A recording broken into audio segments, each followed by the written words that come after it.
दोस्तों, स्वागत है आपका हमारी साइकोलॉजी क्लासेस में। तो आज हम आपको बताने जा रहे हैं एग्जाम पेपर के बारे में जिसका नाम है क्लिनिकल साइकोलॉजी। ठीक है, तो ये साइकोलॉजी का पेपर है और पेपर क्लिनिकल साइकोलॉजी है। ठीक है, तो साइकोलॉजी का भाग है क्लिनिकल साइकोलॉजी। आप यहाँ पे देखिए एमिथाइड सेमेस्टर का पेपर है जो कि नवंबर या दिसंबर में करवाया गया होगा। यहाँ पे लिखा है एग्जामिनेशन नवंबर/दिसंबर 2015। ठीक है, 2015 का है। अब आप यहाँ पे देख सकते हैं टाइम 3 आवर दिया गया है।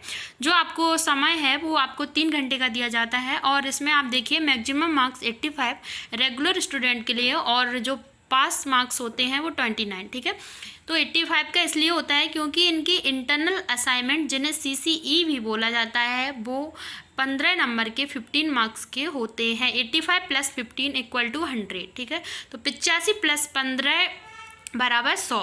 ठीक है, अब यहाँ पे क्या है, यहाँ पे देख सकते हैं प्राइवेट स्टूडेंट का 100 का इसलिए होता है क्योंकि उनके जो CCE इंटरनल असाइनमेंट बोलते हैं जिन्हें, वो नहीं करवाए जाते हैं। ठीक है, तो यहाँ पे क्या है, इनके पासिंग मार्क्स जो हैं 34 हैं प्राइवेट स्टूडेंट के लिए। अब यहाँ पे आप देखिए सभी प्रश्न हल कीजिए, प्रश्न क्रमांक 1 अनिवार्य है, नोट दिया गया है ये। ठीक है, तो आप attempt all questions, question number 1 is compulsory. अब इसके बाद लिखा हुआ है किन्हीं 5 प्रश्नों के उत्तर दीजिए, शब्द सीमा 50, attempt any 5 questions, word limit 50। Okay, तो यहाँ पे ये जो क्वेश्चन है ये आपका शॉर्ट आंसर टाइप क्वेश्चन है, लघु उत्तरीय प्रश्न बोलते हैं जिसे। 5 नंबर का एक क्वेश्चन है रेगुलर स्टूडेंट के लिए और 6 नंबर का एक क्वेश्चन है प्राइवेट स्टूडेंट के लिए। ठीक है, अब यहाँ पे देखते हैं क्या क्वेश्चन पूछा गया है। क्वेश्चन पूछा गया है नैदानिक मनोविज्ञान के कार्य क्षेत्र का वर्णन कीजिए, define scope of clinical psychology. ठीक है, दूसरा क्वेश्चन पूछा गया है नैदानिक मनोविज्ञान के इतिहास की समीक्षा कीजिए। ठीक है, तो यहाँ पे है trace the history of clinical psychology. इसके बाद जो नेक्स्ट क्वेश्चन है, यहाँ पे इसका प्रिंट क्लियर नहीं है, मतलब जो फोटो है वो क्लियर नहीं है, इस वजह से क्लियर नहीं दिख रहा है, बट हम आपको रीड करके बता रहे हैं। मनोचिकित्सकीय रोगी के परीक्षण का क्या अभिप्राय है?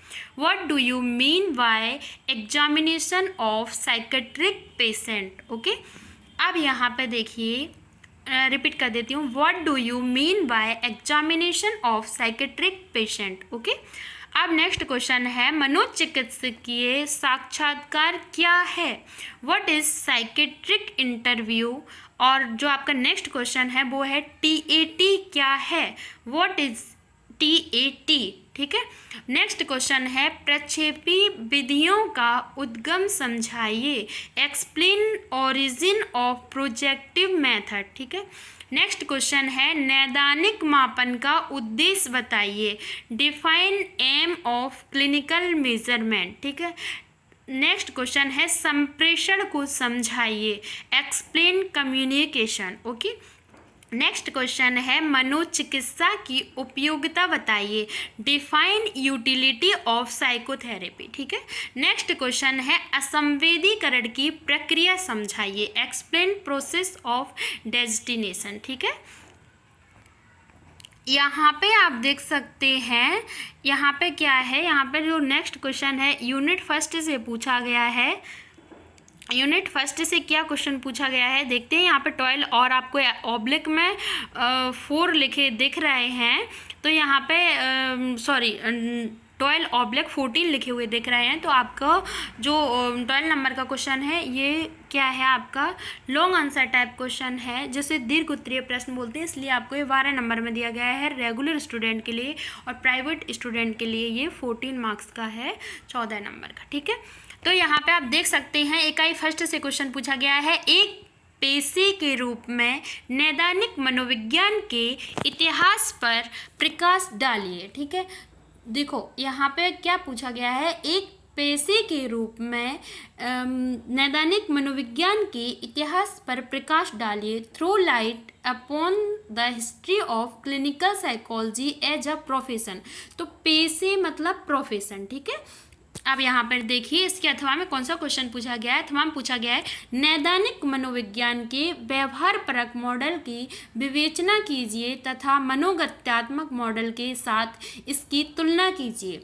तो यहाँ पे जो क्वेश्चन है, discuss the behavioural model of clinical psychology and compare it with psychodynamic model. ठीक है, तो आपका जो यूनिट सेकंड है, यूनिट सेकंड से जो क्वेश्चन पूछा गया है वो क्वेश्चन है, नैदानिक मूल्यांकन की एक विधि के रूप में नैदानिक साक्षात्कार की व्याख्या कीजिए।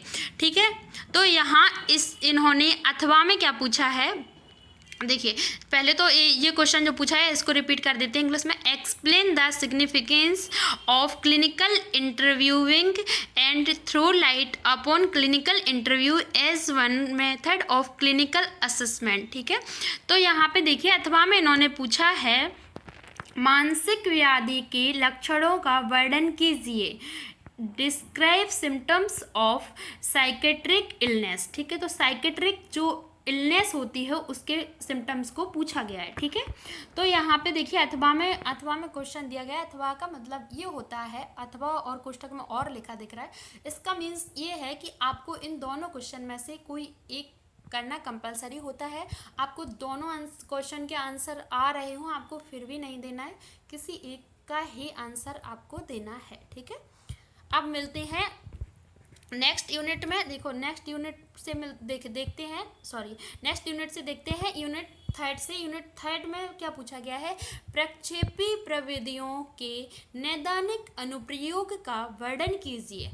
ठीक है, तो यहाँ पे देखिए, यहाँ पे इन्होंने पूछा है प्रक्षेपी प्रविधियों के नैदानिक अनुप्रयोगों का वर्णन कीजिए। ठीक है, अब यहाँ पे देखिए, describe the diagnostic uses of projective test. ठीक है, अथवा में इन्होंने पूछा है टीएटी अथवा रोसार्क परीक्षण को विस्तार से समझाइए।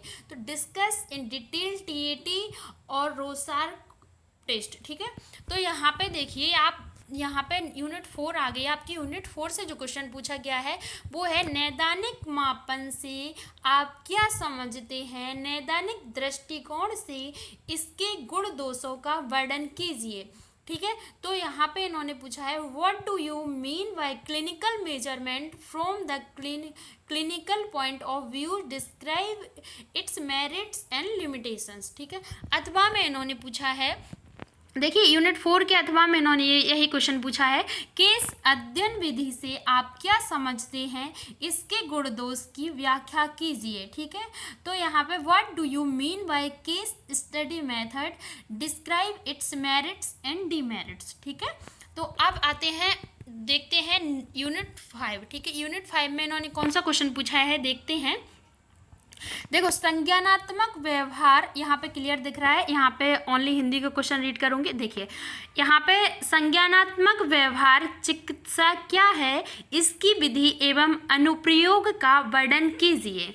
ठीक है, इसके अथवा में इन्होंने पूछा है, अथवा में क्या पूछा है, देखिए अथवा में पूछा है, आज मनोचिकित्सा ने एक नई दिशा प्राप्त कर ली है, इस कथन का मूल्यांकन भारत में मनोचिकित्सा के क्षेत्र में हुए नवीन विकासों के संदर्भ में कीजिए। ठीक है, तो यहाँ पे ये क्या पूछ रहे हैं कि जो मनोचिकित्सा ने जो आज एक नई दिशा प्राप्त की है, इस कथन का मूल्यांकन भारत में मनोचिकित्सा के क्षेत्र में हुए नवीन विकासों के संदर्भ में कीजिए। मतलब जो मनोचिकित्सा का क्षेत्र है उसमें क्या नए विकास हुए हैं, इनके संदर्भ में बताइए। ठीक है, तो यहाँ पे इन्होंने ये पूछा है। अब यहाँ पे देखिए इंग्लिश का यहाँ पे जो है थोड़ा क्लियर नहीं दिख रहा है, रीड करना पड़ेगा। यहाँ पे जो देखिए, यहाँ पे है, psychotherapy has gained a new direction. Psychotherapy has gained a new direction today. Evaluate the statement in the light of new development in the field of psychotherapy in India. Okay? यहाँ पे आई होप आप सभी को समझ में आ गया होगा। तब तक के लिए वीडियो को लाइक शेयर ज़रूर करें और चैनल को सब्सक्राइब करना बिल्कुल भी ना भूलें। Thank you so much. मिलते हैं नेक्स्ट वीडियो में नेक्स्ट एग्जाम पेपर के साथ।